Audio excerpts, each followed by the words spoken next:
Wild pigs are spreading across Canada at a rapid pace, destroying crops and costing the agricultural industry an estimated $1 billion. Joining us for more is Ruth Asham. She's with the College of Agricultural and Bioresources at the University of Saskatchewan. Thanks for joining us this morning.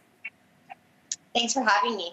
All right, wild pigs came to Canada from Europe in the 80s and the 90s. They were brought over to diversify our Canadian livestock production.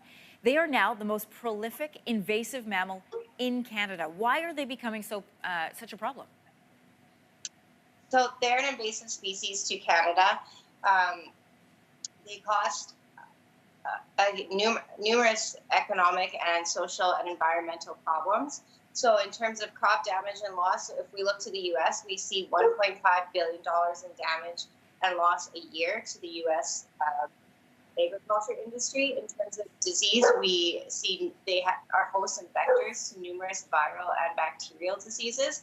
One in particular that we're very concerned about is African swine fever. So that's been in the news a lot lately, and we know wild pigs are hosts and vectors of this disease. And this could cause significant negative impacts to the swine production industry as well as trade implications. Environmentally, they pose numerous problems. They cause biodiversity loss, erosion, degradation of our water qualities. They can alter our natural ecosystems as well as predate our native wildlife. So there are numerous problems associated with these animals once they are introduced onto our landscape. Why, Ruth, are we seeing this sudden increase? Why are they increasing at such a rapid pace now? That's due mainly to their reproduction rates. They have high reproduction rates. So a wild pig will have on average 6 piglets a litter. They have a fairly short gestation period of just under 4 months. So a female, if she's in a good body condition and the environmental conditions are right, she can have up to 3 litters per year. We think they're probably having 1 to 2 litters per year at this point, as well as the juveniles, the younger piglets, become sexually mature between 4 to 8 months of age. So they're rapidly putting out new piglets onto the landscape. And as well, they are a generalist species, so they can live anywhere, and they're an omnivore, so they can eat pretty much anything. What does Canada need to do to combat this problem? You mentioned they have a strategy in the U.S. What do we need to do here?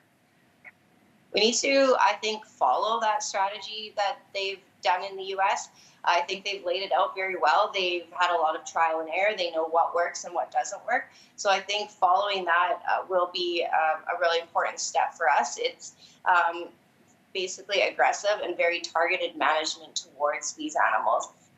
So putting in a lot of resources and a lot of effort to eradicating and managing the animals is really what needs to be done. Ruth, what I find interesting about pests like the wild pigs is, unlike, let's say, gophers on a farm, for example, sometimes they'll be shot. But if you try to shoot at these pigs, they're so intelligent that they'll just move to another space.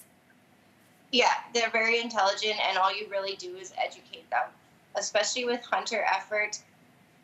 They say hunter effort takes out 8 to 24% of the population annually. What you need to kill to decrease a wild pig population is 80% of that population annually. So you're really not having an effect with just hunter effort, and you essentially are just making the problem worse.